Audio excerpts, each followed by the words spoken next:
शिक्षा विभाग में एक बड़ा बदलाव करने जा रहे हैं अपर मुख्य सचिव डॉक्टर एस सिद्धार्थ साहब।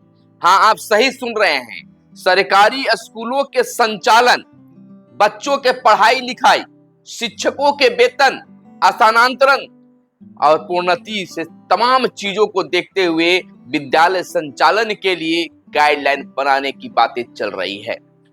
नमस्कार, मैं हूं सुनील बॉबी और आपको इस चैनल में स्वागत है।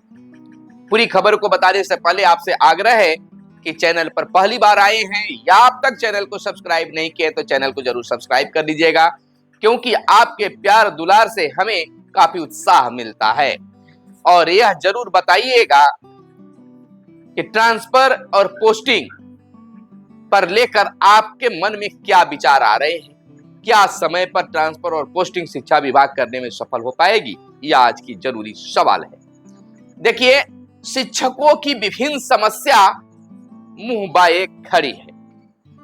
हालांकि शिक्षक परेशान जरूर हैं, लेकिन शिक्षा विभाग भी कम परेशानियों से नहीं गुजर रहा है। ट्रांसफर पोस्टिंग को लेकर शिक्षा विभाग में हमेशा माथापच्ची चल रही है। कभी बन रहा है, कभी बिगड़ रहा है, कभी कुछ त्रुटियां पाई जा रही है, जिसके कारण लेट लतीफ हो रहा है। ट्रांसफर का दौर चल रहा है। अब सक्षमता पास शिक्षिकाएं, बीपीएससी से बहाल शिक्षिकाएं इंतजार में बैठी हुई हैं कि मेरा भी सूची अब जारी होगा। पहले तो था कि बीपीएससी से बहाल शिक्षिकाओं को दूरी के आधार पर ट्रांसफर पहले कर दिया जाएगा। उसके बाद शिक्षा विभाग ने यह अपना रास्ता साफ कर लिया कि नहीं, पहले सक्षमता उत्तीर्ण शिक्षिकाओं का हम दूरी के आधार पर तबादला करेंगे, उसके बाद बीपीएससी करेंगे। बातें उठी थी, जिसकी बातें जो है एसीएस ने समझा और इस पर विचार किया और इसमें बड़ा बदलाव करके पहले सक्षमता पास है दूरी के आधार वाले शिक्षिकाओं के ट्रांसफर करने की मंशा बनाई।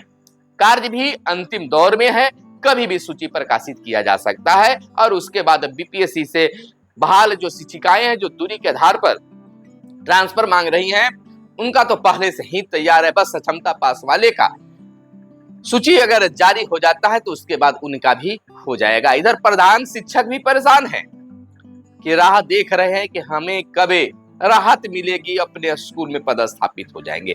हालांकि उनमें बेचैनी तो नहीं है, लेकिन परेशानी जरूर है, इसलिए कि उधेड़ बुन में है।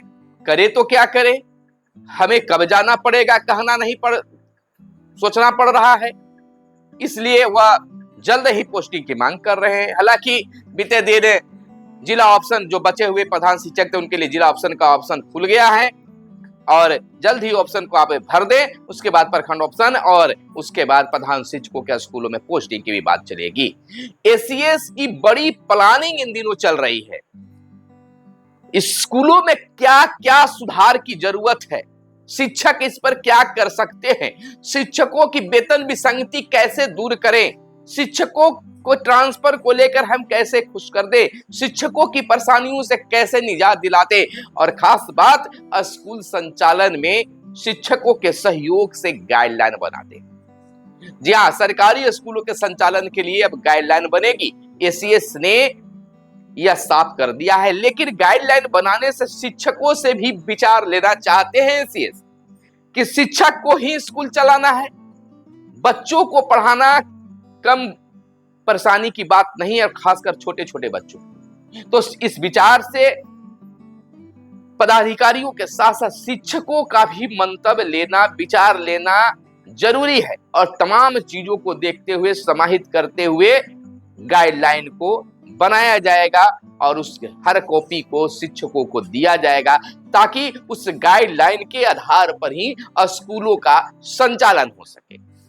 विभिन्न योजनाएं चल रही है, विभिन्न कार्य चल रहा है। हालांकि शिक्षकों की परेशानी इन दिनों इस शिक्षा कोष के माध्यम से भी चल रही है। इस पर भी एसीएस की बड़ी विचार आई है। एक कार्यक्रम में उन्होंने कहा है, इस बात को पेश किया है कि लोगों ने यह कहते हुए कह रहे हैं कि कैसा एसीएस आ गए जो मोबाइल से हाजिरी बनवा रहे हैं। कार्यक्रम के दौरान बीते दिन एसीएस ने खुद ये बातें कही है। लेकिन शिक्षकों की परेशानी इस शिक्षा कोष ऐप से हाजिरी बनाना नहीं है, वह ऐप जो है बेवफाई कर दे रही, बेवफा बन जा रही है, इससे परेशानी। हाजिरी तो बना रहे हैं, लेकिन उनकी हाजिरी बन नहीं पा रही है, वह सिस्टम में नहीं दिखा पा रहा है और उन्हें स्पष्टीकरण का जवाब देना पड़ रहा है। कहना है कि स्कूल आए हैं, पता नहीं हमें इस शिक्षा को एब्सेंट कर दे, और एब्सेंट करता है तो उसमें परेशानी। एब्सेंट स्पष्टीकरण लिखो, जाकर ब्लॉक या जिला में स्पष्टीकरण दो। यह सिस्टम में थोड़ी सुधार करने की भी एसीएस महोदय जरूरी है। अगर अनुपस्थित अगर वो पाए जा रहे हैं आपके सिस्टम के अनुसार, तो सिस्टम को भी ठीक कीजिए और उसके साथ जो स्पष्टीकरण की मांग कर रहे हैं तो स्पष्टीकरण इस शिक्षा कोष पर ही अपलोड कराएं, ताकि ब्लॉक और जिला स्तर पर शिक्षकों को न जाना पड़े। ठीक है, वह सिस्टम इनको अनुपस्थित मार रहा है तो वह भी साक्ष्य के साथ स्पष्टीकरण देंगे, लेकिन सब चीज जब इस शिक्षा कोष पर ले रहे हैं तो स्पष्टीकरण भी इस शिक्षा कोष पर ही ले। और जरूरी बात, चाहे आपका शिक्षकों के लिए ट्रेनिंग का बात हो या फिर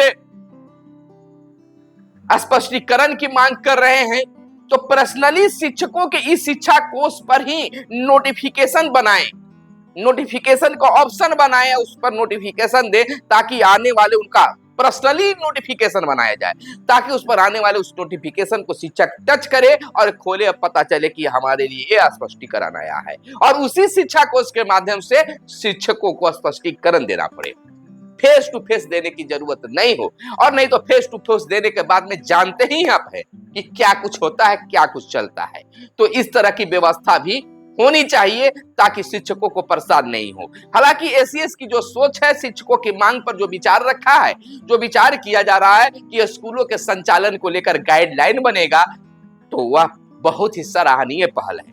कार्य होगा कि वह स्कूलों के लिए, बच्चों के लिए, शिक्षकों के लिए मिलेगा। सरकारी स्कूलों के संचालन के लिए गाइडलाइन बनाने की पहल अगर की जाती है तो बेहतर है। इसके जरिए प्रधानाध्यापक और प्रधान शिक्षकों को स्कूलों में पढ़ाई के साथ साथ मिड डे मील, खेल कूद, सांस्कृतिक कार्यक्रम और होमवर्क जैसे गतिविधियां भी कराने की बात आ रही है कि कब क्या कराइएगा, कैसे कराइएगा, तमाम चीजों को उसमें दिया जाएगा। एसीएस का कहना है कि गाइडलाइन प्रिंट कराकर वितरित की जाएगी। मुख्य सचिव ने कहा कि पहली कक्षा में जो है तमाम चीजों को क्या कुछ करना है, तमाम चीज होंगे।